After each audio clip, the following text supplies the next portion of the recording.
Welcome to the show. Thanks for joining in another week. Have a great show planned for you today. Instead of a guest later on in the show like I normally have, I'll be with you the entire time because there are a lot of current events going on locally, nationally, and around the world that I want to take time to discuss with you. But first, start with some of our usual features. And I want to start off by talking about a local organization or business. That's Wheeling Island Casino. You know, I've been seeing a lot of billboards on the highway advertising different events at the casino. And over the course of years, I always thought of it as first, when I was growing up, it was a dog track, and you go there and people would bet on the dogs and things like that. And then, of course, it became a full-fledged casino for the most part, here in more recent years. But when you go over to the casino, it really has a lot more to offer than what you would think. And, you look at the entertainment options in the restaurant, the hotel, and it has all those things. I mean, there is a hotel there. The restaurant, the Point there, I've eaten at a number of times, and several times I've gotten maybe the best steak that I've had. Just fantastic food there in the Point restaurant. And there's also a buffet as well, another part of the casino. There's rooms where you can hold conferences, large-scale conferences. There's rooms where you can hold large events, which I've done there. I've had events with 300 people in there. But also the entertainment that they're putting on there is also very, very quality. I mean, they've had comedians coming in, tribute bands, paint and sip type events. On the first Saturday in May, there'll be a Kentucky Derby event. Kentucky Derby, always one of my favorite things. The first Saturday in May, the biggest horse race in America. The start of the Triple Crown, and be a big Derby party over there that day.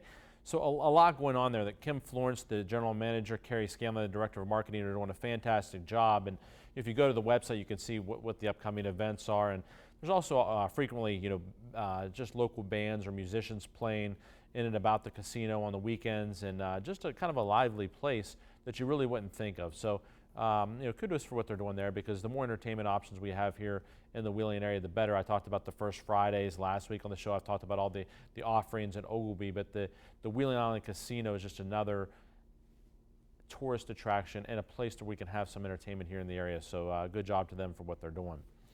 Also want to give you a legal tip this week.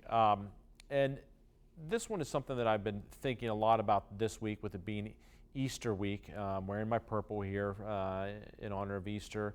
And, want to talk about freedom of religion and what that means. Freedom of religion means that the government can't pass a law establishing a certain religion. As you may recall from history classes, things of that nature, one of the reasons that the colonists came to America was to seek religious freedom. And you heard about the different types of religions, the Quakers in Pennsylvania and other forms of Protestant churches, and then the Irish, and just across the board, different religions. And of course, the king in England had established the Church of England for personal reasons, things of that nature.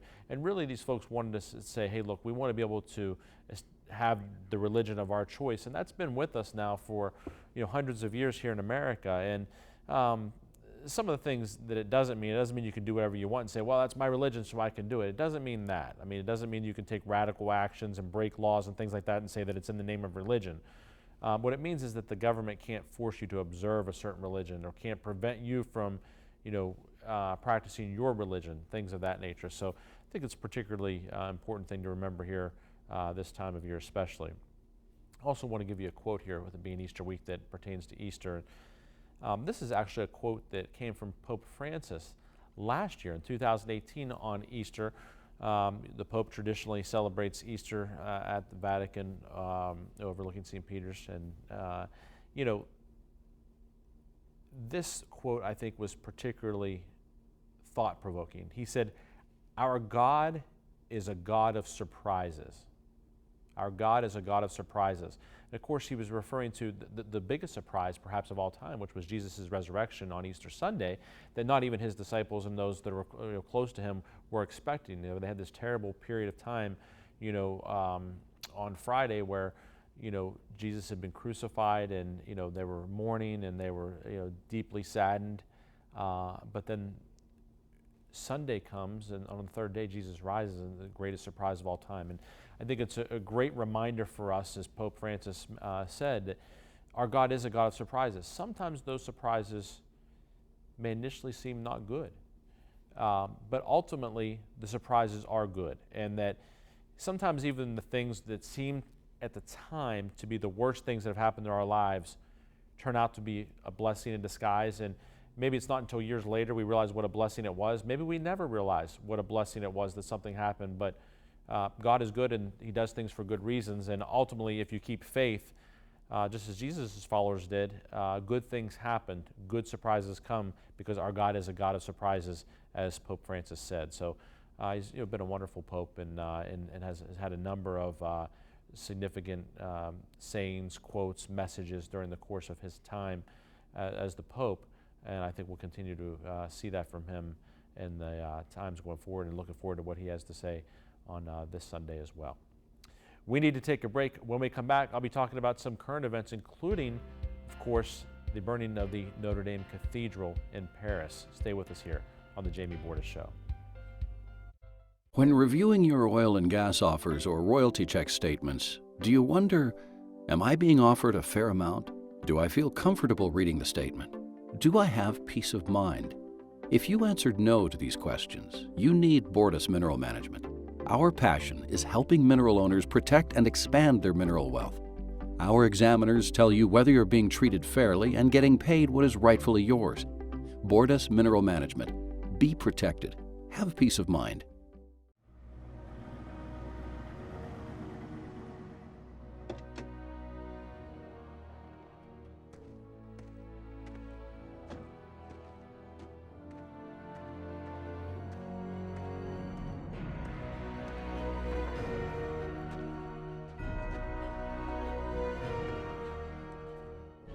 Recommended by the highest authorities.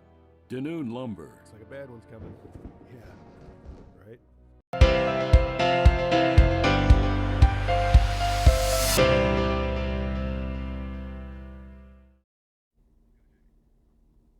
Welcome back to the show. I'm going to talk a little current events here, and of course, I want to start off in France. And of course, a very sad happenings in Paris this week with the burning of the Notre Dame Cathedral. The spire toppled over, and of course a lot of damage to the structure of the church. And it got me thinking. I've been there. I had the opportunity to see the cathedral and all of its beauty. And people may think, well, why are people making such a big deal about a building? Of course it was a very famous building, etc. But why such a big deal? It's more than just a building. When you look at it, it's part of, first of all, France's history. It's a big part of the church's history. But you think about Paris, you think of the Eiffel Tower and Notre Dame Cathedral. Of course, part of fictional books, The Hunchback of Notre Dame by Victor Hugo, and a lot of attention to it over the years. But it's really fascinating when you look at the history of the cathedral, but also some of the things that were there. First of all, the history. It took like 100 years to build it. Now think about that. These folks that started building it, never saw its completion.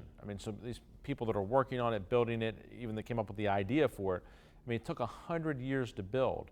And you think about when it was built, over 800 years ago, it didn't have today's modern equipment and cranes and all the different things that we have. To build that type of structure of its size, its magnitude, its beauty that long ago, and to spend 100 years doing it, and to look the way it did and to stand the test of time for all these years is really remarkable. So you start off with that, and how long it took to build, and then how long it's been there. But more importantly, it's really the symbol of the Catholic Church in the country of France, in the city of Paris, but also some of the things that are there that people may not realize. For example, the chaplain to the firefighters, who was a priest, went in and actually saved the crown of thorns that were placed on Jesus' head during the crucifixion. Now think about that. The crown of thorns was there. We're talking about something that's, over 2,000 years old, or right around 2,000 years old, and is a part of the crucifixion. That's pretty remarkable. But he was able to go in and save the crown of thorns, and they've now been secured and stored in a safe place. Also, the tunic of St. Louis. You talk about all the statues, the artwork, a lot of that was able to be saved. But when you go into that cathedral and you just would look around at the splendor of it, the beauty and the tributes to the apostles and the other saints and other religious individuals, it's really remarkable. And fortunately, some of that's, the fires, happening during a time of refurbishing and fixing up the cathedral. So a lot of the stuff had been taken out. Some of the very important things and weren't there, fortunately. But it's going to take a lot to rebuild it. But the people in France are already stepping up. I mean, some of the very wealthy businessmen, et cetera, pledging just hundreds of millions of dollars. And apparently now there's already been something like $1 billion in pledges to help rebuild. So I'm glad to hear that happening. But, some of the other things there, a nail and piece of wood that were thought to be part of the crucifixion. And you see things like that. If you have an opportunity to look at things like that and think, oh my gosh, that was one of the nails, it really brings that crucifixion and that part of history and part of religion that much closer to you when you see it than just reading about it. So, I really do hope that they're able to rebuild it. It's been a very sad time for the church in France and the city of Paris. I went to school at the University of Notre Dame here in the United States, of course, which was founded by a French priest, as you might imagine. And Notre Dame is translated to mean Our Lady, and of course is dedicated to the Virgin Mary. And if you look at some of the photos that people have taken, the cross, there was all kind of damage around it, but the cross was still hanging and almost looked undamaged. There was probably some damage, but a lot of people seeing God's hand there and the cross being preserved as well. So may God watch over the people in France as they attempt to rebuild and as they go through this very trying time of seeing the damage and destruction of that very important structure and some of the things in it. I want to turn now to perhaps a more local to some degree, but a happier event, which was the Masters Golf Tournament. I talked about it on the show last week, and talked about my prediction that Tiger Woods would win and gave you the reasons why. I think a lot of people thought I was crazy, but lo and behold, Tiger Woods went out and won his 15th major championship. He won the Masters last weekend in Augusta, Georgia, and a lot of significance in golf to that. I mean, Tiger Woods, now, mind you, he had not won a major championship since 2008, so we're talking 11 years. There are 4 played each year: the Masters, the U.S. Open, the British Open, the PGA Championship. He hadn't won any of those 4 events in over 11 years after having won 14 prior to that. Had not won the Masters, which is basically golf's Super Bowl for those that don't follow golf very closely. Hadn't won the Masters since 2005, so it's been 14 years since he'd won that. To be able to go through multiple back surgery, a back fusion on his spine as he underwent, and to be able to come back and win that tournament is really just remarkable. It'd be like it's hard to even compare in sports. It's perhaps the biggest comeback story in sports history. But the big question now is what's next for Tiger Woods. I mean, a lot of people thought that the 18 majors that had been won by Jack Nicklaus was no longer in reach for Tiger because he hadn't won one for so many years. But now that he's at 15, people are saying maybe 18 is in reach again. Maybe he can catch Jack Nicklaus. The next thing is likely to be the record that's likely to go down is the win last weekend was Tiger Woods' 81st win on the PGA Tour. He now trails only Sam Snead, who won 82, so one away from tying Sam Snead for the most wins in golf tournaments, professional golf tournaments on the PGA Tour of all time. 6 green jackets, which you get a green jacket for winning the Masters. Tiger has 5 now. Maybe 6 is in play, which is the most all-time, won by Jack Nicklaus. Of course, Nicklaus won his 6th green jacket at the age of 46. Tiger, 43 years old. And also, he'll likely be a playing captain now in the President's Cup later this year. That's the U.S. versus an international team, and Tiger's the captain for that. Typically, the captain doesn't play. Usually it's someone who's no longer playing, is kind of past their prime, and they're going to kind of be in charge of the other guys. He will likely be a playing captain now. But I think the bigger significance beyond the golf significance of the win, or the human significance, is this was really something about human triumph, about coming back when you're down, about redemption. A lot of Tiger's troubles he brought on himself. I mean, the marital infidelities, the other things in his personal life, but he had some physical injuries as well. But to be able to show that to kind of have everything taken away from him and be at the lowest lows, being arrested for DUI and all the other things that occurred over the past several years, and then to rise back up and win again is really a story of human triumph. And, I was just talking about the resurrection earlier in the show, and really that's the biggest comeback story of all time. So I think it was particularly appropriate that heading into Easter week, we see this great comeback in sports. But we need to think on the bigger scale of, Jesus' comeback and, what his followers must have thought. I mean, this person who had been listening to and following and hearing him talk about all these things about God and to give these parables, and then he's, nailed to a cross and killed. But then to have the greatest comeback story ever to rise again, 3 days later, or on the third day, is really the greatest comeback story of all time. So really appropriate that this happened heading into Easter week. And I hope that Tiger's personal issues are behind him and that he can continue to do well.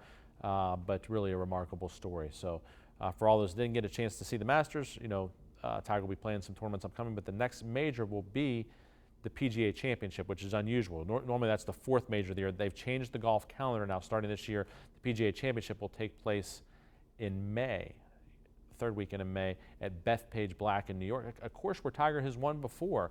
A couple courses where he's won majors before this year. That'll be the PGA Championship, and the U.S. Open will be held this year at Pebble Beach, where Tiger lapped the field, many years ago and won at Pebble Beach, won the U.S. Open there. So it will be fun to watch and see what he does the rest of the year.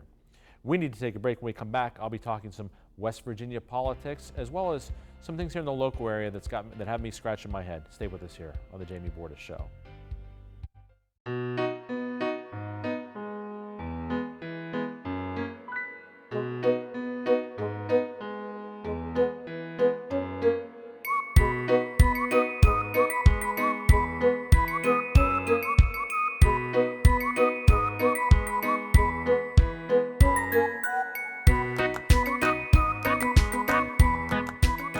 You earned it. Let us help you save it. Belmont Savings Bank. Focused on your future. Hi, I'm Mitch Vingle with Wheelhouse Creative, but you may remember me from my days covering the Mountaineers. Every Thursday evening at 7 o'clock, I'll be hosting Off the Record, a series of sports shows featuring the very best personalities. And don't forget, Thursday is Burger Night at Generations. Check out their delicious hamburgers and their famous pierogies. And remember, it's all off the record.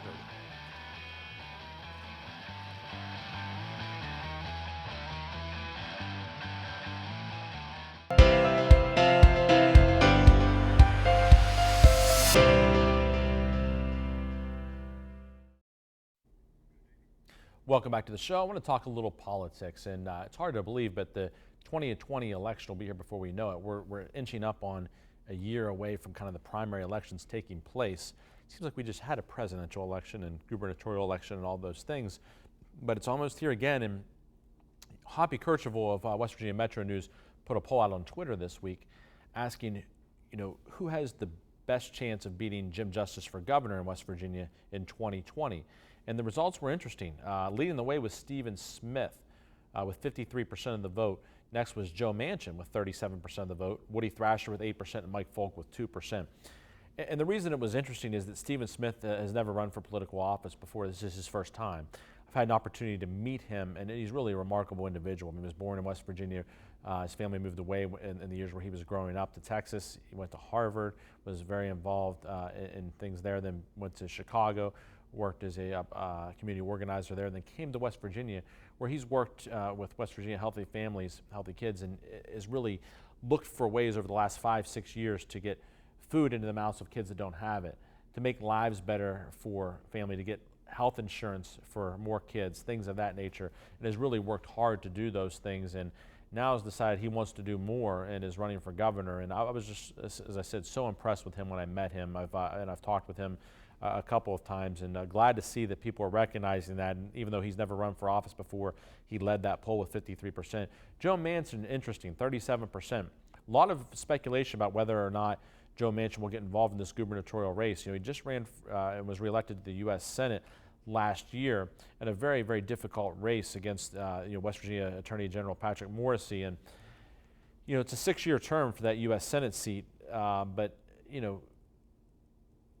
people have always wondered whether Joe Manchin really likes being in Washington, or whether he'd rather be back in West Virginia. But I just don't know whether he would really want to get involved in a very heated campaign again, just after he had to do that in 2018. And he's kind of got, he's getting up there in age. He's in his 70s, and he's kind of got it now where he can kind of start off this 6-year term and retire if he wanted to do it. But I just don't know if that's in his personality. He may want to come back here to West Virginia and do what he wants to do here and take on Jim Justice. But that'll be interesting to see, because that will affect so many things, both on in the governor's race, then down the ticket as well, as to who's at the top of the ticket there, maybe in terms of for governor, and it could also open up a U.S. Senate seat and a lot of other things.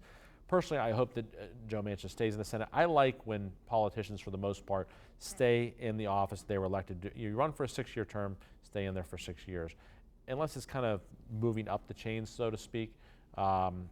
It's not necessarily thought to be moving up the chain to go from being a U.S. Senator to a governor, but in any event, I'd like to see Joe Manchin stay in that spot, since so many people supported him for that just last year, and see somebody new like Stephen Smith with new ideas that's looking out for the everyday person, which is what he's done really his entire career, as opposed to having a billionaire in the governor's office that maybe isn't necessarily that interested in governing all the time. I mean, there's been a lot of talk about how he doesn't even spend his time in Charleston, that he's down in Greenbrier County a lot where he lives, and I'd really like to see somebody that is serious about governing West Virginia the way it needs to be governed.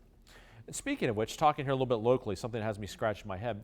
I had this opportunity. I had to drive from the Pittsburgh airport back down to Wheeling to home, and I went through Weirton, and I was, as I left the Pittsburgh airport, I thought, how close is Weirton actually to the airport? So I timed it. It was 17 minutes. I was driving pretty close to the speed limit, I think, but it was 17 minutes.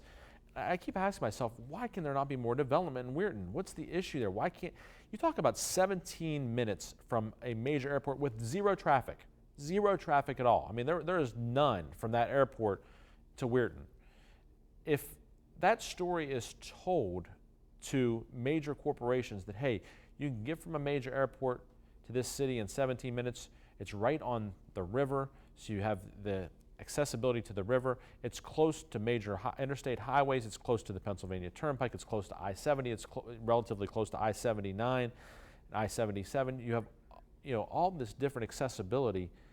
We really need to do a better job as West Virginians, in particular our political leaders, of selling that city to corporate America. There's just so much opportunity there, and that would filter down to the rest of the Northern Panhandle as well, if they can build that there. And there's vacant land where the steel mills and other things used to be.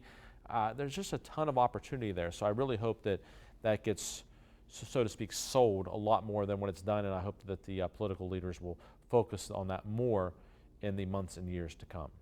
We need to take a break. When we come back, I'll be talking sports. We'll talk about all things Pittsburgh sports. Stay with us here on the Jamie Bordas Show.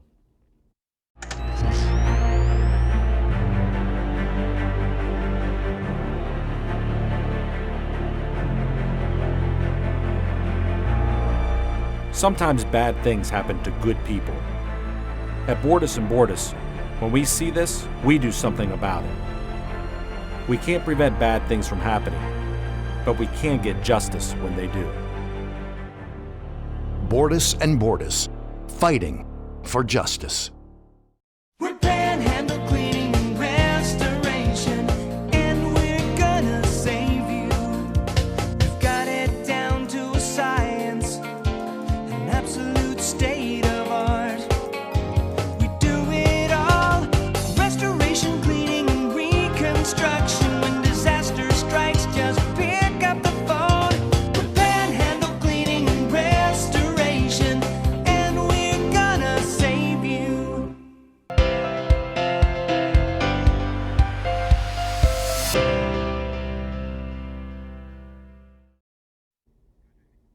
Welcome back to the show. It's time to talk sports, and we'll start off in the city of Pittsburgh. And what a disappointing finish to the season for the Pittsburgh Penguins, swept by the New York Islanders, who won their first playoff series in years by beating the Penguins in an upset, really. And, I picked the Penguins to win the Stanley Cup. I thought they would get their act together kind of at playoff time and make a run and lift the cup. And, boy, was I wrong. And this may signal the end of the Crosby-Malkin championship run. I mean, you know, you look and you get swept in the first round, and you have to say, look, some change needs to be made. I mean, there's, you know, the regular season was disappointing, and now the playoff run ends with 4 consecutive losses. I mean, just really, really disappointing. And we'll keep an eye on what the Penguins do in the off season, but they better do something, or this could be the end of really the era as we've seen it.